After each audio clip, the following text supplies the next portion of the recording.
Nvidia a mí me da ya un vértigo terrible.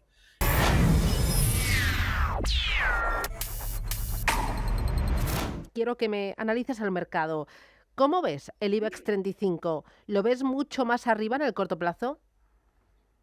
Bueno, la verdad es que el comportamiento del IBEX 35 está siendo estupendo. Tenemos un repunte en 9.624 puntos que cotiza en este momento, y este rally tan tremendo tiene una zona mucho más baja de cruce de volumen de órdenes. Tenemos ese market profile que nos marca en 9.251 el POC, y que por tanto lo que está haciendo es dar un poco de tracción hacia abajo. Por tanto, es verdad que ahora mismo la euforia inunda completamente el IBEX 35 con ese movimiento también tan fuerte del Santander y algunos otros valores, pero lo cierto es que el mayor cruce de órdenes, donde más órdenes se han cruzado desde, podemos decir, aproximadamente febrero del 23, prácticamente todo este año, está en ese precio de 9.251, y eso siempre hay que tenerlo muy en cuenta, porque podría, con un susto, con una retrocesión, llegar fácilmente hasta esas zonas. Ujú. Dentro del IBEX 35, ¿algún valor que veas apetecible, que creas que puede seguir dándonos alegrías en el corto plazo? Bueno, yo no soy especialmente fan del IBEX 35, me gustan más los valores de Estados Unidos, incluso los exóticos, como llamamos siempre, pero es verdad que sigo siempre de cerca, y creo que es muy interesante siempre tener en cartera valores como son Inditex, valores como son el BBVA, que se mueven muy bien. Es verdad que la parte de banca está ahora mismo en un punto muy delicado, donde estamos viendo si realmente estas subidas tan rápidas de tipos de interés pueden seguir afectando al balance de los bancos, como ya hemos visto con Credit Suisse y otros, y que bueno, vemos que en Europa el comportamiento es distinto, pero en cualquier caso es cierto que me parece que puede ser muy interesante mantener siempre bajo vigilancia esos 3-4 valores de siempre dentro del IBEX 35. Ujú. Y dentro del mercado americano, ¿seguimos apostando por esos valores que lo están haciendo muy bien, como un Apple, como un Nvidia, como un Tesla, o aprovechamos algún otro título que esté rezagado?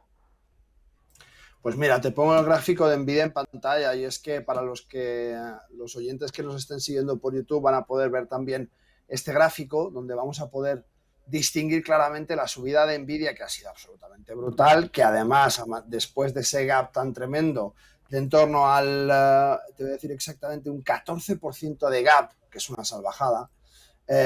Hemos tenido otros dos gaps más aquí y aquí, y por tanto lo tenemos ahora mismo en 423. Nvidia a mí me da ya un vértigo terrible como título, y creo que cualquier tema regulatorio, cualquier competidor que salga con la calidad de las tarjetas gráficas y sobre todo de esa GPU, que es lo que ahora parece ser que va a ser más importante para poder mover toda la parte gráfica de la inteligencia artificial, y que por eso está pegando tan fuerte, podría hacer que el gap se cerrase, y que pudiéramos, pues fíjate, desde precios actuales podríamos bajar en torno a un 25, incluso un 30%. Por tanto, con mucho ojo a los acontecimientos. ¿Puede seguir subiendo? Claro que sí, los títulos pueden hacer lo que quieran, pero tenemos que tener muy claro que este tipo de títulos con tantísima revalorización en un corto Ujú. espacio de tiempo son muy proclives a que cualquier cosa haga que de repente corrijan hasta las zonas donde,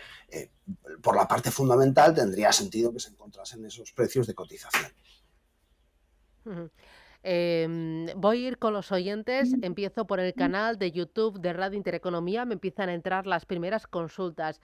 Me dice David, buenos días, ¿veremos este verano a IAG por encima de los 1,95? Vamos a ver. IAG, 1,95.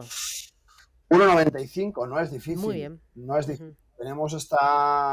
Tenemos esta zona de resistencia justamente en el 1,95, como muy bien ha determinado el oyente, y por tanto no sería difícil encontrárnoslo por encima. Es verdad que es una resistencia fuerte, donde ha rebotado varias veces, lo tenemos el 26 de enero, lo tenemos el 23 de febrero, lo tenemos el 16 de junio. Estamos en plena temporada, el movimiento alcista está perfectamente delimitado dentro de IAG y, por tanto, bueno, pues no sería difícil. También es cierto que yo me esperaría una corrección un poquito más profunda, un poquito más interesante en esta zona en torno al 1,80, 1,82 para buscar un apoyo próximo donde probablemente sí que pueda tomar un poco más de impulso, dependiendo un poco de cómo se vaya desarrollando el verano, que creo que este verano todavía está siendo muy fuerte. Yo he estado este fin de semana en la playa y desde luego no faltaba un sitio por cubrir, ¿eh?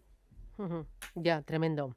Oye, también a través del Sí. canal de YouTube dice, hola, soy Pedro Manuel, dice, buenos días, ¿me podría analizar Solaria y también Bonovia? Las tengo ambas en cartera. Ok, vale, no sabemos el precio Muy a cuál bien. lo tiene en No, cartera, no lo ha dicho. pero lo que sí sabemos es que la caída de Solaria es espectacular. Tenemos una caída de un 38% desde el 17 de enero, es decir, en lo que va de año tenemos una caída muy fuerte, donde hemos visto ya como en junio empieza un repunte por parte de Solaria. La tenemos exactamente en una zona de resistencia, y digo zona porque hay una dilatación en el precio actual de 14,08, que es exactamente donde se encuentra y que está marcando un poco esa resistencia un poco dura de romper. Y tenemos una parte en la de 14,40, un poquito más arriba, por eso 14,40, 14,70, toda esa franja va a ser un poco difícil. Si consiguiera salir de manera brusca, de manera fuerte de esa franja y luego hacer un pullback, sería el escenario perfecto para poder tener en cuenta este título dentro de cartera. Ahora mismo, estando dentro, pues depende del precio que haya entrado, con mucho cuidado con esos stops, porque estamos viendo claramente que es un título con un sesgo muy bajista y, por tanto, bueno, pues hay que protegerse. Vale. 609-2247-16 me mandan también a través del WhatsApp. Dice, hola, buenos días. Me gustaría preguntarles por el sector de la automoción, más concretamente por Carvana. No sé si la controlas. Dice, es una empresa de venta de turismos usados, cotiza en el mercado americano, Carvana. Dice, da la impresión de encontrarse en una encrucijada a pesar del aparente buen momento del mercado. Dice, precio de entrada, posible ganancia y stop loss.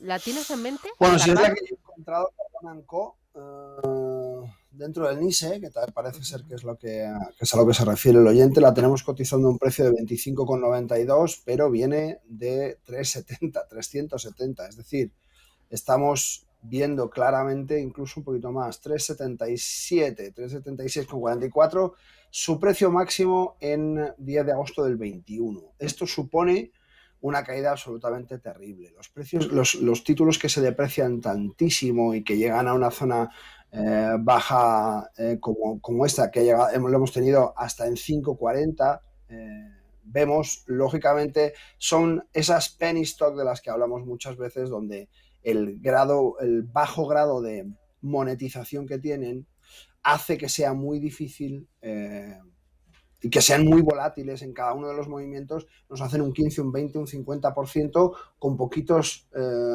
dólares que se mueva. Y entonces hay que tener mucho cuidado. No llega a ser una penny stock porque son 25 dólares con 92, no son céntimos, como algunas de las acciones que nosotros tenemos en España, que siempre digo que son muy peligrosas, pero es una acción que tiene una revalorización importante. Tiene esta zona de los 18,37 que podemos ver con una coincidencia anterior, allá por julio del 22, donde parece ser que sí que se ha apoyado. Y bueno, podría ser interesante por diversificar la cartera, tener una exposición y una ponderación a este título, pues en base a lo que considere nuestro oyente, pero desde luego yo no la incrementaría excesivamente teniendo en cuenta todo lo que estamos hablando, ¿no? Esa depreciación tan fuerte. Bueno, pues por diversificar es probable que tenga todavía un impulso hasta la zona máxima de los 55,22. Estamos hablando de un 100% de revalorización en prácticamente su siguiente nivel. No el más inmediato, porque el más inmediato sería en 38, pero digamos en su siguiente nivel más relevante estaríamos hablando prácticamente de un 50%. Por tanto, bueno, con cuidado.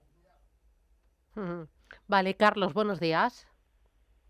Hola, buenos días. Mira, vengo Dígame. aquí desde Asturias Y quería preguntar por NH, si sería buena idea para poder entrar ahora. Y también una pregunta, si me podrían decir cuándo da resultados NH. NH para entrar. ¿Qué más tiene en cartera, Para Carlos? entrar. Por curiosidad. ¿El qué, perdón? ¿Qué más tiene en cartera? Pues tengo Santander y Deoleo. ¿Solo empresas españolas? Sí, solo empresas españolas. ¿Y su plazo de inversión? Pues ir a NH a corto, si se puede entrar ahora, pues a espera de los resultados, que espero que sean buenos. Y bueno, y Santander estoy atrapado a 4, o sea que no puedo vender. Muy bien, estupendo. Pues gracias, un abrazo. Venga, pues gracias a ustedes. Gracias, suerte. NH. NH 4,43, cotización actual. Bueno, vemos dentro de NH un gap muy fuerte. A mí este gap me da un poco de miedo porque ya estamos en plena temporada vacacional y vemos cómo el título ha despegado de manera muy fuerte. Vamos a ver efectivamente los resultados, qué es lo que sucede. Y ahí es donde de verdad se va a dirimir qué es lo que va a pasar, pero cuando un título tiene un gap muy fuerte, una zona de acumulación, como podemos ver claramente aquí, con distintos spikes, con distintos movimientos de dilatación y de contracción, lo que nos está hablando es de que hay cierta incertidumbre. La incertidumbre sumada a la presentación de resultados me parece que no es el mejor momento para buscar una entrada, porque prácticamente estamos jugando a la lotería. No tenemos datos de cómo van a ser los resultados. Sí que parece ser que el impulso estacional de NH, como no puede ser de otra manera, le ha ayudado a que su cotización suba, pero no sabemos cuáles van a ser los resultados. Por tanto, es un poco una apuesta a ciegas. Y yo no soy muy partidario de hacer apuestas a ciegas dentro de las decisiones de inversión que tomamos en mercados financieros, porque normalmente suelen salir muy caras. Vale. A través del canal de YouTube nos siguen entrando consultas. Dice, hola, ¿podría decir si ve a Santander para entrar largo o corto? O sea, ¿para comprar o para vender? Pues Santander está resurgiendo de sus cenizas desde esos 3 a 3,41 que está ahora mismo, con una subida muy importante. Se aproxima a la zona de 3,50, 3,53, donde tenemos toda esta zona de confluencia y, por tanto, podemos ver en el gráfico que su zona de mayor cruce de órdenes, donde más volumen de compras y ventas encontramos en nuestro market profile, está actualmente en 3,12. Por tanto, sería bastante probable ver un choque dentro de esta zona de resistencia, ¿vale? Y que luego cayera hasta aquí. Volvemos a lo mismo, es una acción que cotiza en muy poquitos euros, y al cotizar en tan pocos euros, cualquier variación pequeñita significa un porcentaje muy alto, de tal manera que tenemos que tener bastante cuidado. Tenemos una subida, como vemos, muy claramente marcada desde el 27 de junio, que no ha parado de subir y que ha subido de manera muy fuerte, y yo creo que una subida tan fuerte, tan cerquita de esta zona de resistencia que nos pilla la primera en 3,54 hasta en 3,41, son 10 céntimos, entonces tenemos que estar un poco pendientes de qué va a hacer en esa zona antes de tomar decisiones. Vale. Dice, ¿ve potencial de entrada en Cepsa? ¿Está a buenos precios?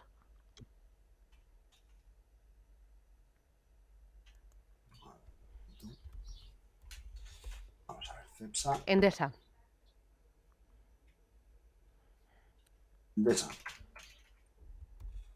Ahí está. Endesa está a buenos precios, está ahora mismo con un gap bajista muy fuerte. Endesa tenía una subida importantísima, ha roto completamente la estructura al alza, y tendríamos que ver qué es lo que hace desde este punto, porque está exactamente en una zona de resistencia en esos 19,67 que está actualmente cotizando. Tienen 19,64 su soporte, perdón, y ha caído a plomo desde los 21,56. En este caso estamos hablando de una caída aproximada del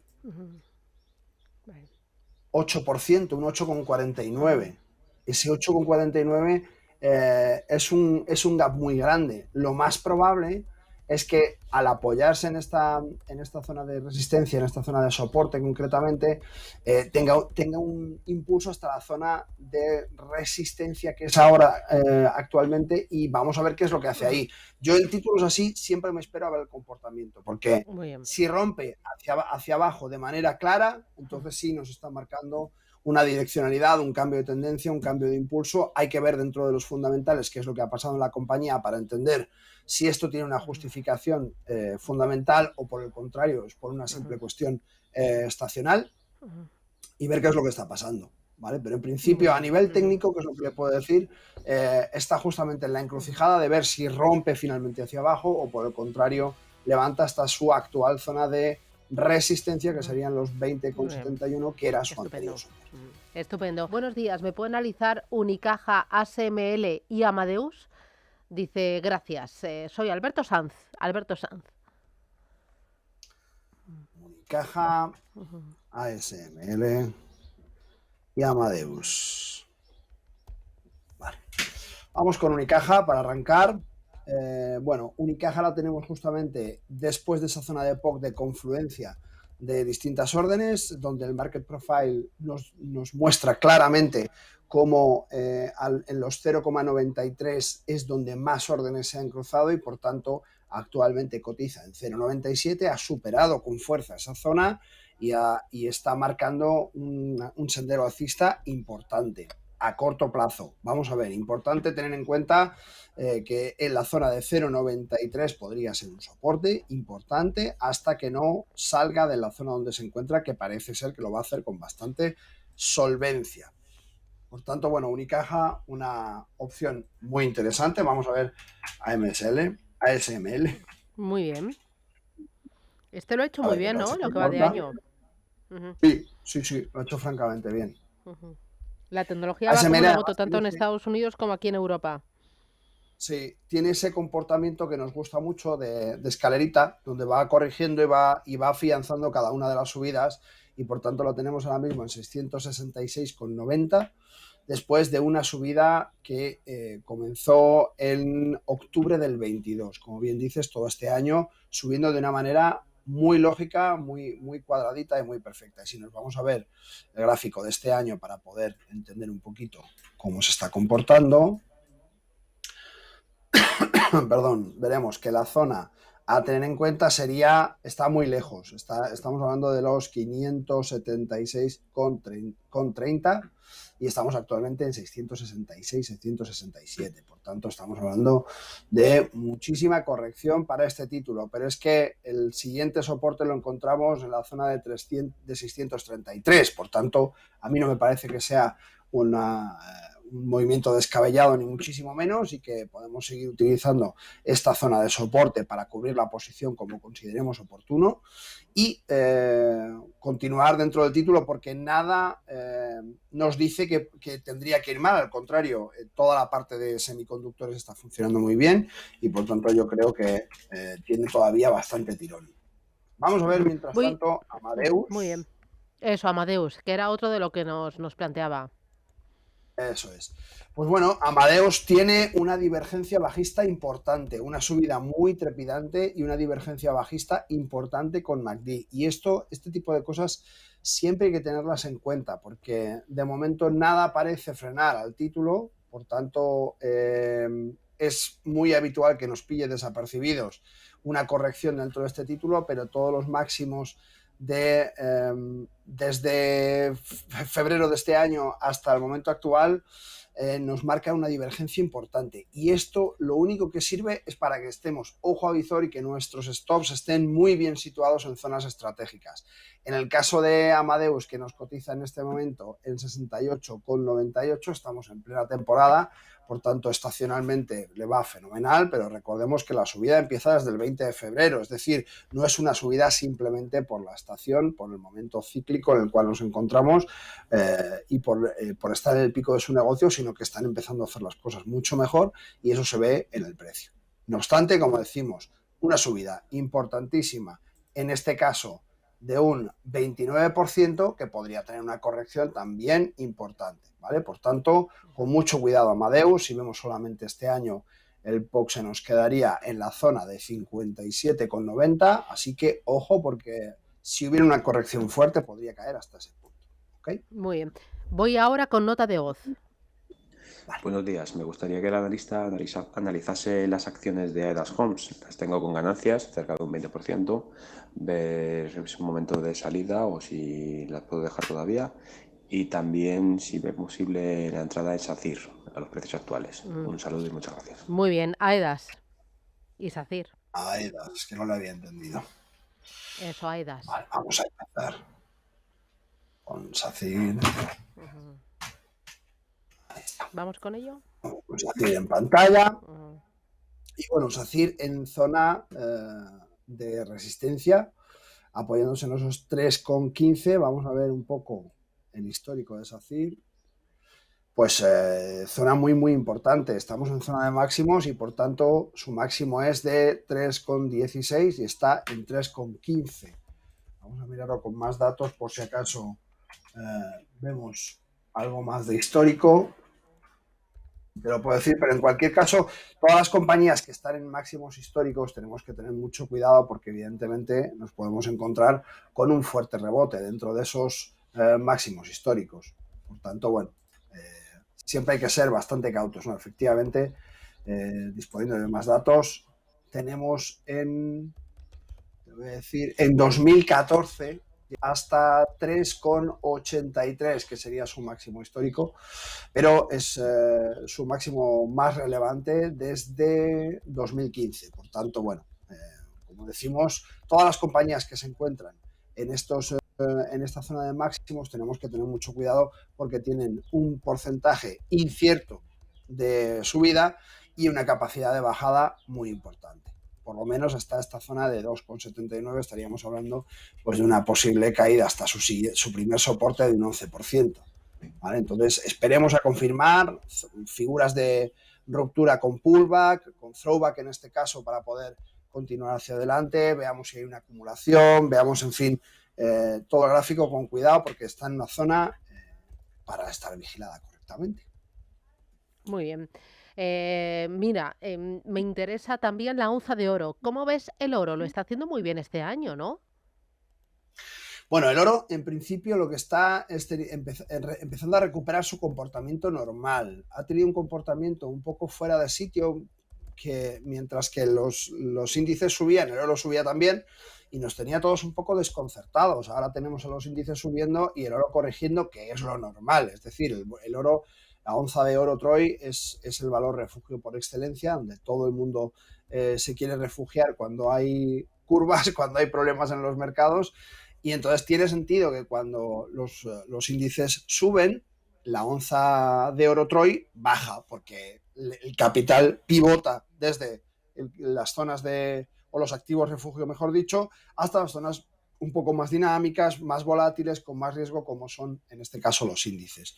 Lo que sí podemos hacer, vemos en este momento cotizar a la onza Troy en $1.910, que no es mala zona para el oro, a mí no me disgusta en absoluto y creo que la zona de los 1.900 es un valor que le corresponde muy bien a tal y como está el comportamiento ahora mismo y que si estamos esperando una posible recesión, un soft landing, hard landing, landing, como queramos, es bastante probable que esta zona sea una zona determinante. Ahora bien, yo casi aconsejaría a nuestros oyentes que tuvieran muy pendiente este ETF, el ZKB Gold. ¿Y por qué me voy a un ETF? Pues básicamente porque es un ETF que invierte directamente en oro físico, no en la cotización de la onza Troy bajo los parámetros del EBMA, que es en definitiva quien decide cuál es el precio de la onza, el London Bullion Market Association.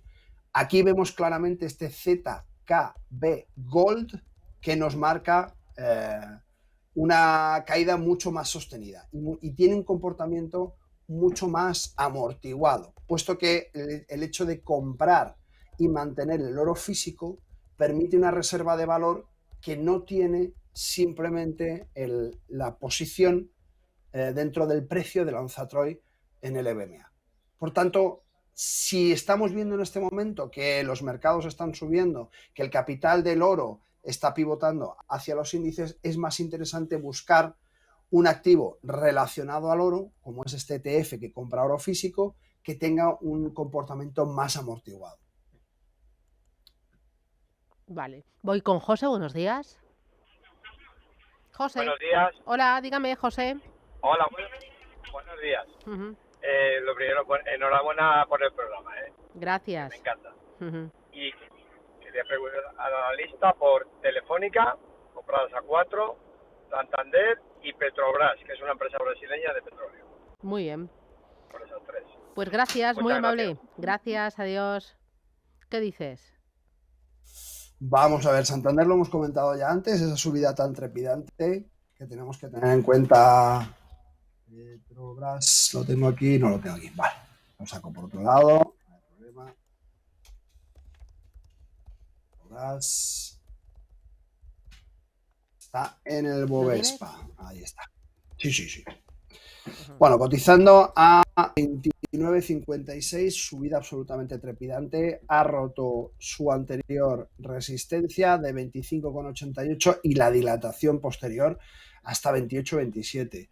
Podría llegar a esos 28,27, incluso a 27,28, aunque sea un poco trabalenguas decirlo así, pero es verdad que es bastante probable que veamos esta corrección porque el impulso ha sido muy fuerte y el mercado del crudo no suele ser tan volátil como para no apoyarse y no afianzar cada una de las subidas.